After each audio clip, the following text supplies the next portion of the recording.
vivo também pelo Facebook.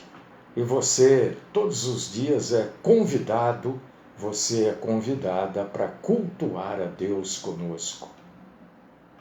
Todo-Poderoso, grande, único, formidável, maravilhoso, estupendo, fantástico,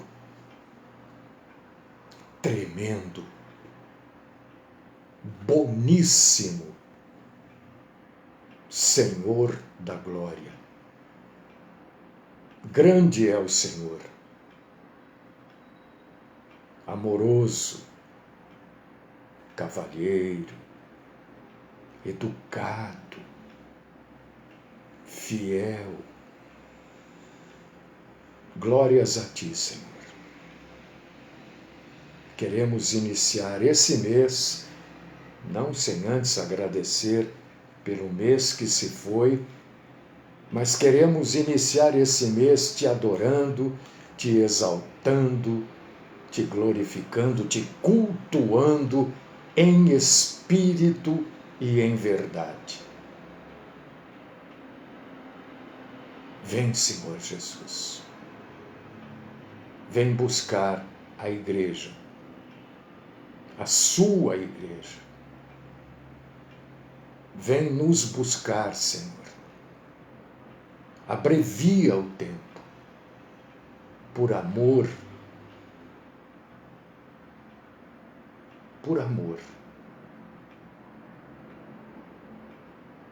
amor a cada membro da sua igreja. Abrevia. Recebe-nos nesta manhã como adoradores do Senhor. Fala conosco. Livra-nos da mentira, dos mentirosos, dos hipócritas. Sustenta-nos porque somos fracos, o Senhor bem o sabe. Perdoa os nossos pecados. Livra-nos, Senhor, da mentira e dos mentirosos. Aceita-nos como adoradores. Esta é minha oração, por mim, pelos meus irmãos e irmãs em Cristo, e oro no nome do próprio Cristo Jesus. Amém.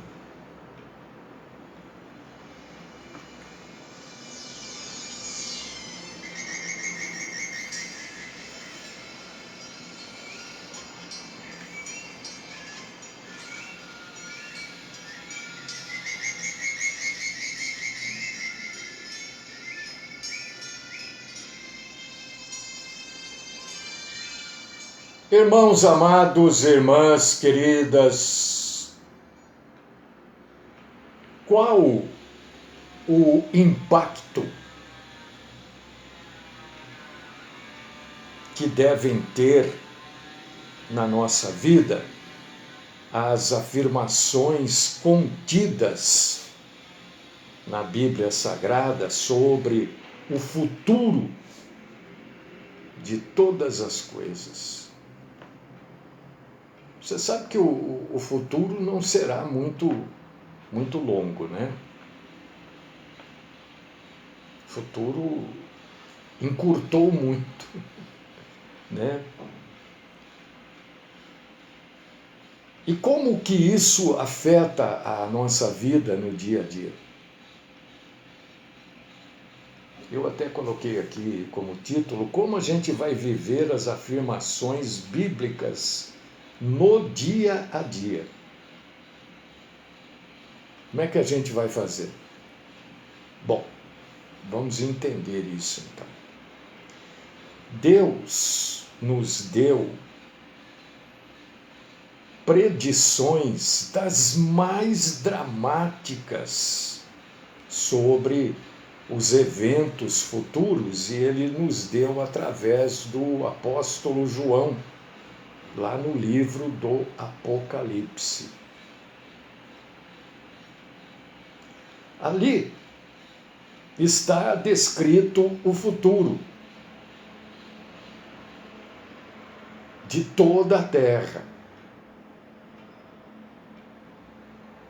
E no finalzinho do último capítulo do Apocalipse, João retorna ao presente.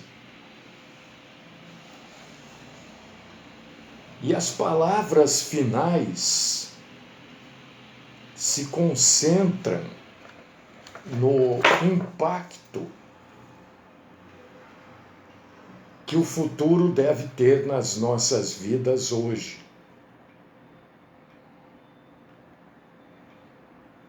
É porque a gente lê, às vezes, e não presta atenção no que a gente está lendo. Às vezes a gente lê naquele desespero de ler, né? E não presta atenção. João, ele ressalta o fato de que tudo que ele escreveu vai acontecer do jeito que Deus falou que vai acontecer. Ele fala lá no livro do Apocalipse, no capítulo 22, no versículo 6, que estas palavras são fiéis e verdadeiras.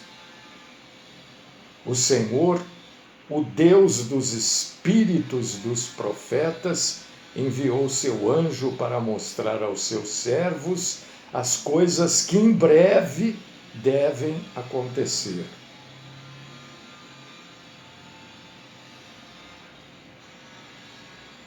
Jesus então acrescentou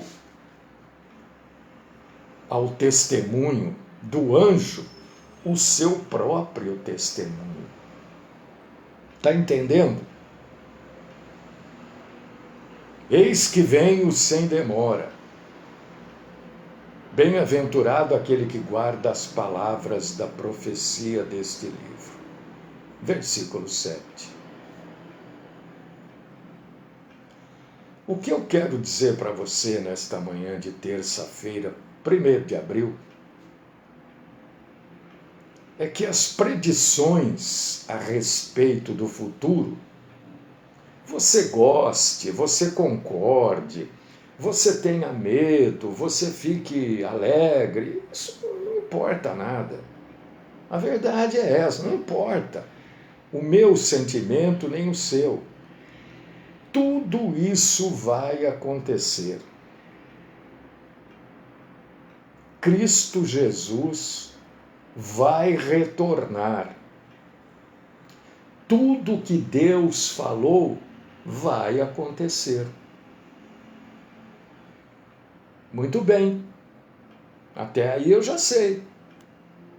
Mas é aquilo que você falou, como é que eu vou... como é que é o título aqui que eu coloquei? Como eu vou viver isso no meu dia a dia? Como é que eu vou alinhar o programa de Deus para o futuro no meu dia a dia? Bom, primeira coisa que você precisa ter na sua cabecinha. Cristo vai voltar, não vai? Vai. Ele não vai voltar e não vai voltar e estar em tal lugar. Ele mesmo fala, olha, se falarem que eu estou ali, que eu estou acolá, é tudo mentira. Né? Não fala? Por quê? Porque ele vai voltar para buscar a igreja e nós é que vamos até ele, não é ele que vem até nós. Isso aí você já precisa estar... Né? Tinha até uma denominação que dizia, acho que eles apagaram lá, não sei, grande aí, tal, né? Mão de Deus está aqui, Deus está aí. É mentira. O próprio Jesus disse que isso tudo é mentiroso. Isso tudo é falso. É nós que vamos até ele. E ele vai levar aqueles que irão até ele para o céu.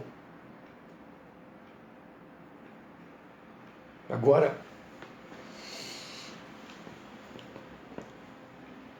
Você tem certeza, sem sombra de dúvidas, que o céu é o seu destino eterno? Pensa aí.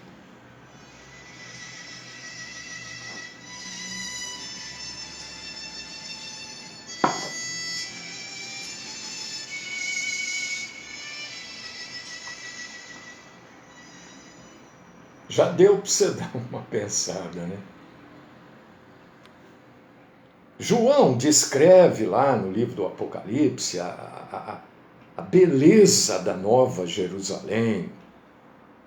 João oferece ao seu público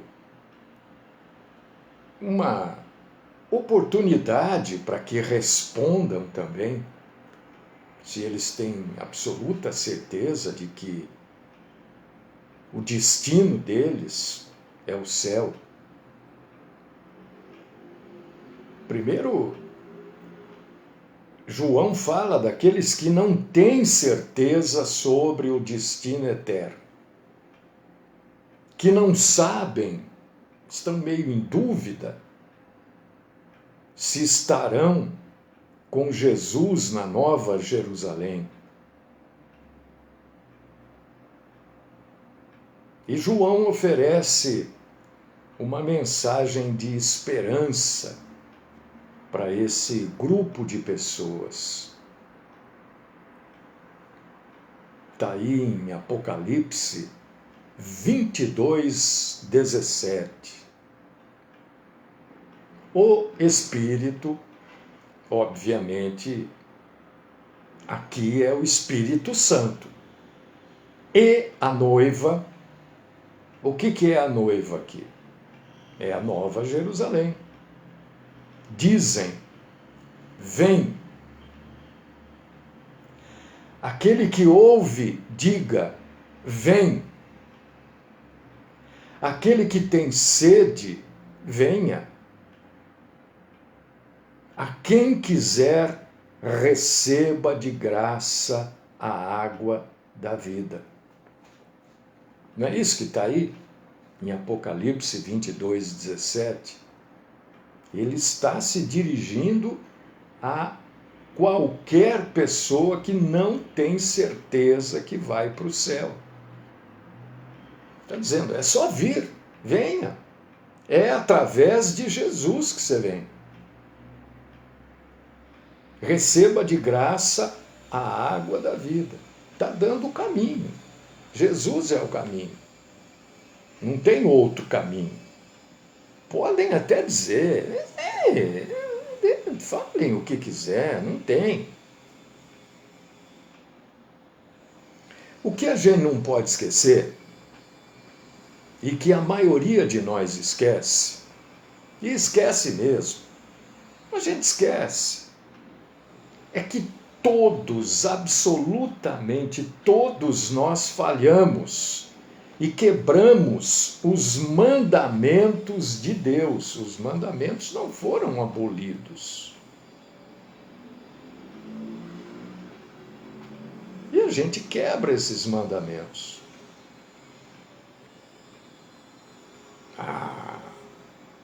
É só se abrir a Bíblia aí.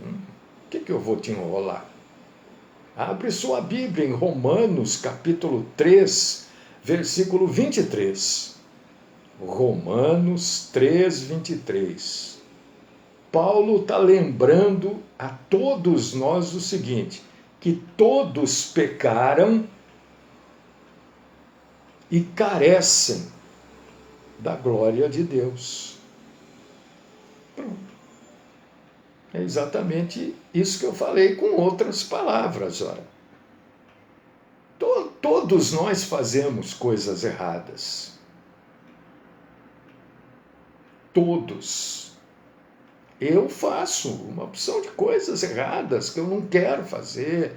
Eu falo coisas, às vezes, que eu não deveria ter falado, ou que deveria ter falado de outra forma. Eu não sou perfeito.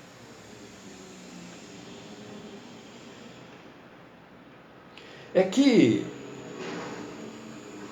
Tem um bando de gente por aí que acredita que Deus vai, de alguma forma, fazer uma média, né? Vai botar um pano quente e reduzir os seus requisitos para a entrada no céu.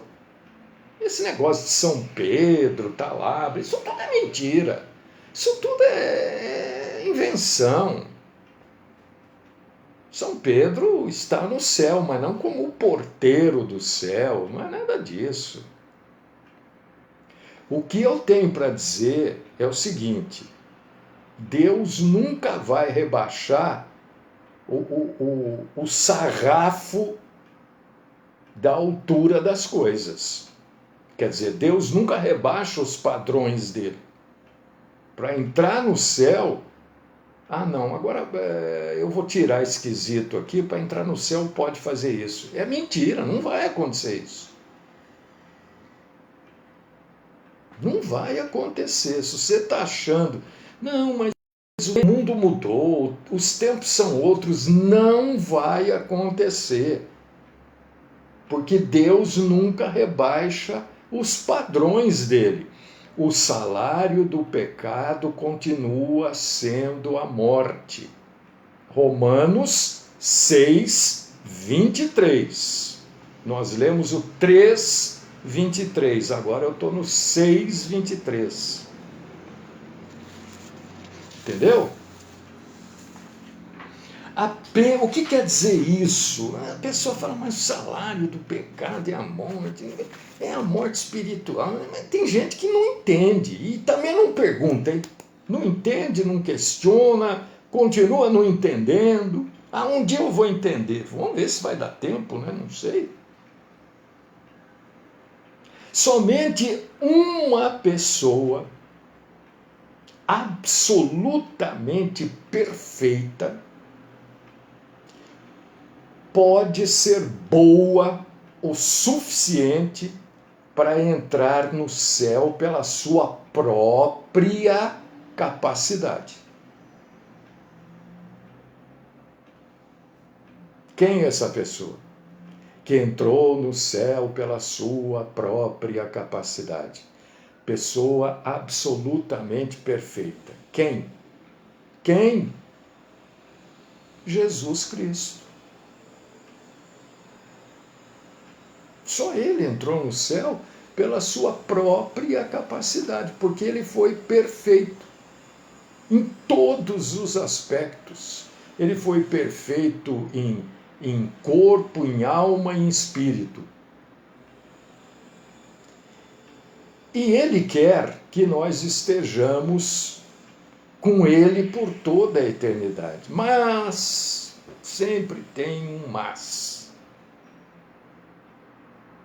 Nós somos imperfeitos, nós pecamos. E não adianta você crer diferente porque é conveniente, né? Porque as pessoas creem diferente, não é porque elas têm convicção naquilo que elas estão crendo, é porque é conveniente, ou por pura ignorância. Mas todos nós pecamos. E todo pecado deve ser punido. Não adianta.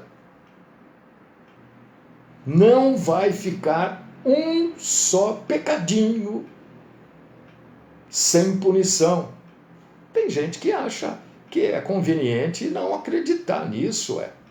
Não, isso é conversa. Isso aí é conversa de pastor, de pregador, isso aí não tem nada. Deus é bom, é claro que Deus é bom. E eu vou falar agora da bondade de Deus. Deus providenciou a compaixão dele para cada um de nós. Por causa disso que tem gente que não acredita nisso por conveniência e tem gente que não acredita por ignorância. Foi por causa disso que eu falei, não foi para ofender ninguém, não. Deus forneceu um meio de pagar o nosso pecado, porque ele não ia baixar o padrão, não. O salário do pecado é a morte. Então ele ofereceu um meio né? Para que a gente possa passar a eternidade no céu.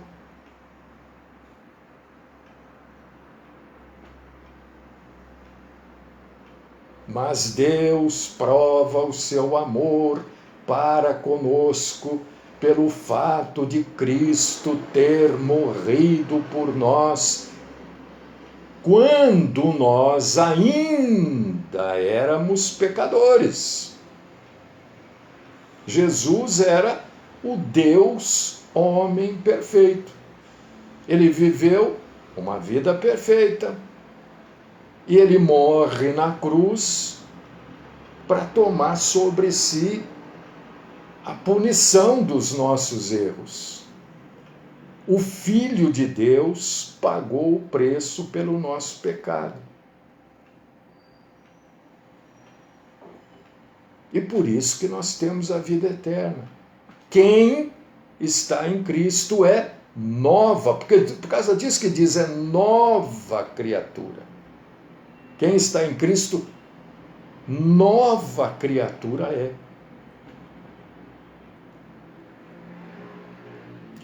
E é por causa disso que nós lemos lá no Apocalipse que o Espírito e a noiva dizem, vem. Acho que é Apocalipse 17, né? Acho que é isso mesmo. Espera aí, deixa eu ver aqui.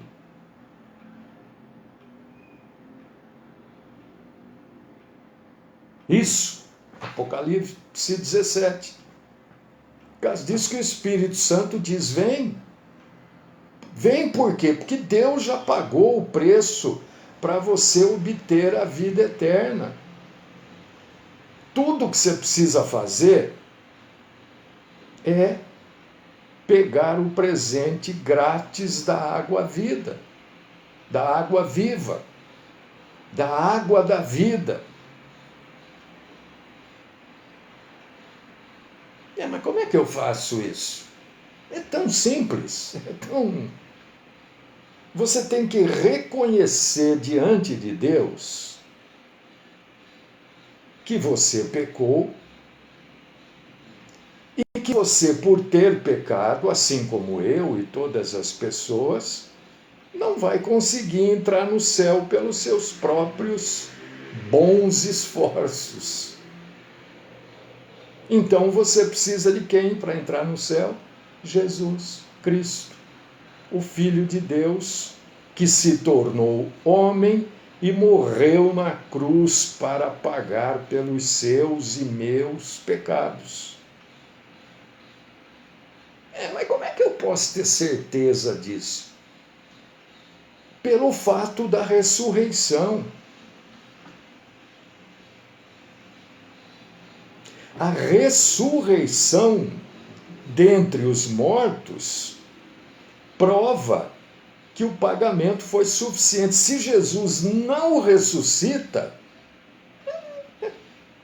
ia ser um Buda, ia ser um Maomé, ia ser qualquer coisa aí. Shiva, mas não sei quem, ia ser desses daí. Estão todos mortos, nenhum deles. Você pode mexer em todas as religiões aí, pode começar a olhar. Nenhum ressuscitou. Porque nenhum salva, nenhum é prova verdadeira de que pode te salvar. Então ponha a sua confiança em Jesus Cristo no que diz respeito ao seu destino eterno. Mas olha só como esta frase final começa a jogar por terra um zilhão de mentiras que são ditas nas denominações.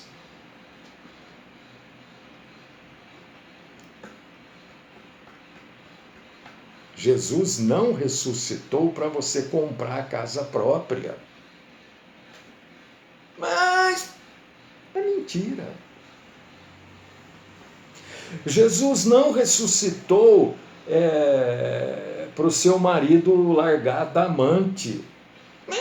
É mentira. Você está entendendo o que eu estou falando? Porque a ressurreição de Jesus é para você ter a consciência, a certeza de que você é salvo. De que você terá um destino eterno no céu.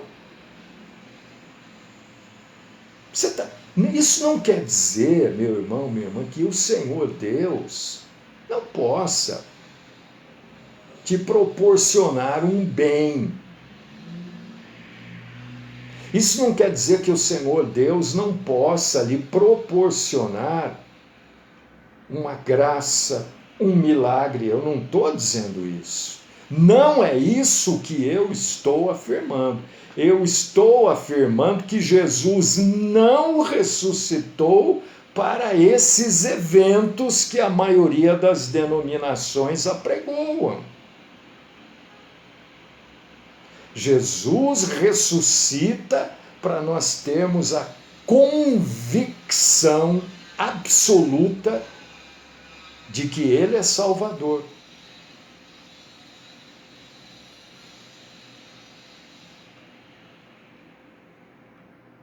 E você pode fazer isso em qualquer lugar. Pode ser no ônibus, em pé, lá segurando naquele ferro lá que eu não sei o nome, apoio, sei lá, qualquer lugar. Pode ser andando, pode ser no banheiro, tomando banho, pode ser qualquer lugar. Não existe um prédio determinado para você reconhecer que você é pecador e sem Jesus você não vai entrar no céu. Não existe um lugar determinado para isso. Eu preciso ir na igreja, mas não tem cabimento isso. Alô? Eu desliguei aqui sem querer, fui arrumar e desliguei.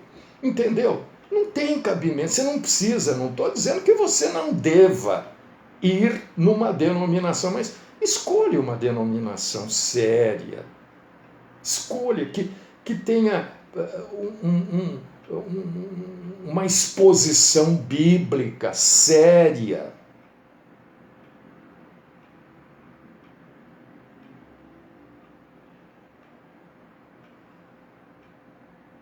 Mas como é que eu faço isso de entregar minha vida aí para o Salvador? Como é que eu faço isso? É só você falar para Jesus. Não precisa ir na frente de lugar nenhum, porque isso também não prova nada. Entendeu? Porque isso é uma coisa entre você e Deus. Você pode falar para o mundo inteiro ouvir, só palavras, só parole.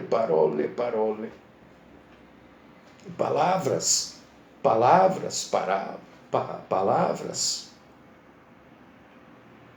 Jesus querido, Jesus amado,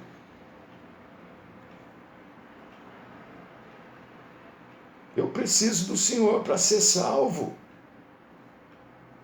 Porque eu entendi agora, eu reconheci que os meus pecados me separaram do Senhor, me separaram do Pai eterno. E eu entendi agora que Deus enviou o Senhor, seu Filho, para morrer na cruz pelos meus pecados e ressuscitar. Eu entendi isso agora. Eu não estava entendendo, era uma coisa assim, eu não entendia porque era conveniente e eu também era muito ignorante neste aspecto. E agora eu entendo que eu preciso do Senhor para ser salvo, porque lá na cruz o Senhor fez o pagamento pelos meus pecados. Então, me perdoe. Eu estou profundamente arrependido de tudo que fiz. Me perdoe, eu quero a vida eterna. Pronto, amém. Se isso for verdadeiro, Porque Deus sabe, né? Eu não sei. Eu não sei se é verdadeiro o que você está falando. Deus é que sabe. Se isso for verdade e você vai abandonar as práticas pecaminosas da sua vida, ou vai lutar para abandonar, e quando errar novamente vai pedir perdão aos pés de Jesus, você tem a vida eterna. Você é um novo membro da igreja.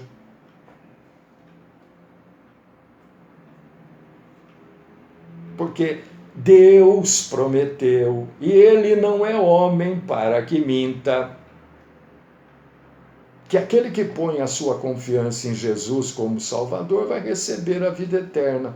É só você abrir a Bíblia, aí está escrito isso que eu acabei de falar. João 3,16, porque Deus amou o mundo de tal maneira que deu seu Filho unigênito para aquele que nele crê não pereça, mas tenha a vida eterna. Pronto, está resolvida a parada. Leia a Bíblia para deixar de ser um ignorante nas coisas de Deus. Você pode ser super conceituado em medicina, em biologia, em física quântica, tudo bem. Mas nas coisas de Deus, você precisa se instruir. E a única instrução é a Bíblia. Frequente uma denominação séria, é difícil de achar. Claro que é, por causa disso que a gente está aqui todo dia. Porque muita gente é rigorosa, tanto quanto é com as coisas do corpo, é rigorosa também com as coisas do espírito, né? Ninguém vai fazer uma cirurgia de coração com um prático, né? Você vai querer um médico especialista nessa área. Mas parece que para ouvir a palavra de Deus serve qualquer um. Qualquer um aí, que pregar aí tá bom. Não, você tem que ser tão rigoroso com as coisas do corpo e ser rigoroso também com as coisas do espírito. Então busque uma boa, uma ótima denominação. Se você não achar, nós estamos aqui até o dia que Deus quiser, todas as manhãs, pregando a palavra de Deus. Eu não sou perfeito, eu tenho defeito, mas eu sempre estou aberto aí também para que as pessoas falem. Então, João, vou voltar rapidinho lá agora, porque eu já expliquei uma parte, agora preciso explicar outra. Então, João, após explicar para os leitores como a profecia se relaciona com aqueles que ainda não puseram a sua confiança em Cristo, João vai terminar o livro do Apocalipse dirigindo-se agora àqueles que já confiaram em Cristo. Primeiro ele fala àqueles que ainda precisam entregar a vida, serem salvos. Agora ele vai falar com aqueles que já confiaram a vida a Cristo. E ele vai dizer agora como as grandes verdades da profecia bíblica deveriam influenciar os crentes. Crente, por que é chamado de crente? Porque crê em Cristo.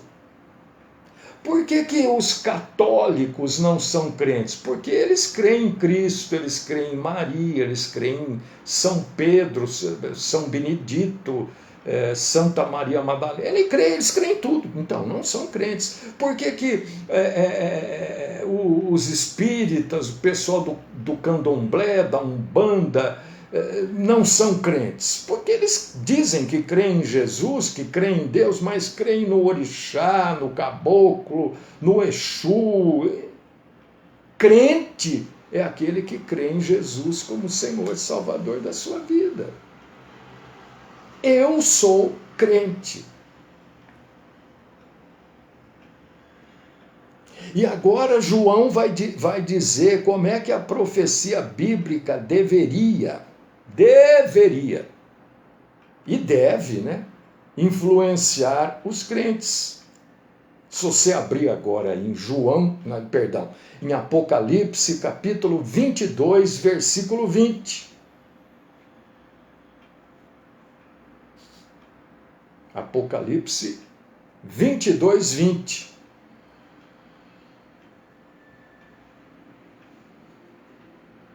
Aquele que dá testemunho destas coisas, ele está se referindo a Jesus. Diz: certamente venho sem demora. E nós, cristãos crentes, precisamos nos lembrar de que Cristo está voltando para nos levar para junto dele no céu. O arrebatamento da igreja é a próxima, ou melhor, é o próximo evento do calendário profético de Deus. Não é avivamento, não é nada dessas bobagens mentirosas, falsas que a gente vê por aí. O próximo evento do calendário profético de Deus é o arrebatamento da igreja. E Cristo lembra que, para aqueles que puseram a sua fé nele, que ele pode voltar a qualquer instante, porque a volta de Jesus é iminente. E João, escrevendo o livro do Apocalipse, fala as palavras que deveriam estar nos lábios de todos que confiam em Cristo. Está aí, na sua frente aí as palavras. Amém. Vem, Senhor Jesus.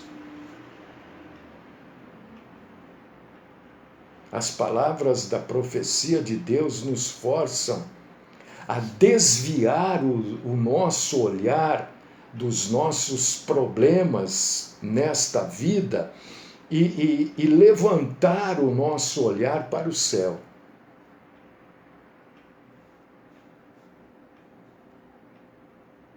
É possível você fazer isso? É o que João está dizendo para a gente fazer. É o que aquele que dá testemunho disso está dizendo para a gente fazer. Por mais difícil que a vida possa parecer agora, ela não vai permanecer assim para sempre.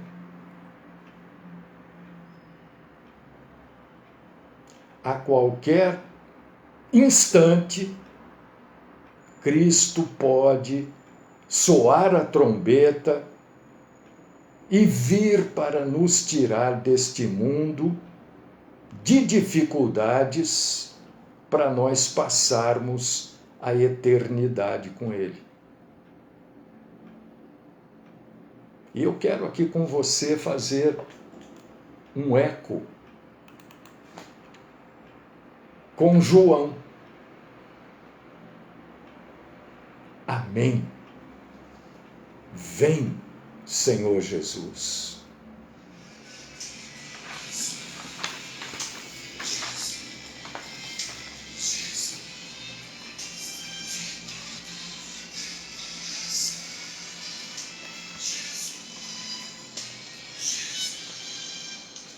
Deus e Pai Todo-Poderoso, que tudo isso que foi dito aqui hoje passe a ser comum nas nossas vidas. É a maneira que o Senhor nos ensina de como viver as afirmações bíblicas nos dias de hoje. Todas elas. É assim. Maranata. Ora, vem, Senhor Jesus.